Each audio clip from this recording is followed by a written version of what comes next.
Hey, it's Paul Zwiebin of the Zwiebin team of Douglas Elliman. Happy Monday, Memorial Day, 2021. Thank you to all of the service people that are no longer with us and gave us our freedom. We are grateful and we salute all of you. So this morning, Parker, my almost 5-year-old, and myself went to Lowe's, the store up in, I think it's Greenport, up by Hudson in New York. And we need to build a new footbridge. I built one about 10 years ago and it's basically dead. So we need a new one. So I see a guy who works there. He's got his vest on. He's got his hair, pulled back in a little ponytail. And I said, hi. He said, how can I help you? I'm like, oh boy, he does not want to be here, even though he's making time and a half today.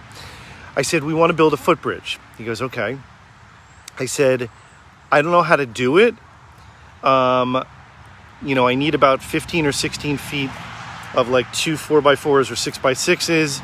And then I need treated planks to go on top of that with nails to make a nice footbridge. I said, can you help me with that? He's like, yeah, sure. He's like, so do you want 4x4s or 6x6s? I'm like, sir, I don't know. I cooked for a living for 18 years. I was in the restaurant business for 31 years. I've been a top real estate broker in New York City for 15 years. I don't know how to build a footbridge, so please help me. He's like, okay, well, how wide do you want the footbridge? I said, I don't know, like 3 feet. He's like, okay. So he goes, you need 2 of the 16-foot 6x6 pieces of wood. I'm like, perfect. And then he's like, all right, let me figure out how many pieces of, 3 feet wide by whatever they are planks to build the bridge. I said, great. So he comes back, he's like, you need, the 2 6x6s, and then you need like 9 sheets of whatever, 2x4s or whatever they're called. And we're just not connecting. I'm like, sir, I don't know how to do this. So what do you suggest? Keep saying, well, it depends on how you want your footbridge. Anyway, I said, can you cut the wood for me? He's like, no, we can't. I said, oh my God, this job's going to take me like 15 hours. I said, please, I'll pay extra. He's like, let me go talk to my manager. So he scurries away, ponytail, flapping in the wings. Comes back, he goes, we can do that. I'm like, great. And then I say to him, teach me something. Why has lumber, I don't know if it's doubled or tripled, what has happened over the last year during the pandemic? And he looked at me, he goes, where do you want me to start? I said, I want you to start anywhere. I want you to teach me.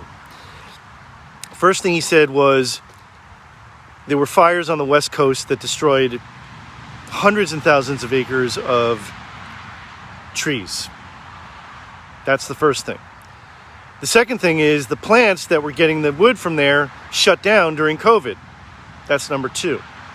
The third thing is that there are apparently thousands of shipping boats in the ocean with tons of wood on their, whatever they're called, those big containers that you can also make swimming pools out of. That's what I hear.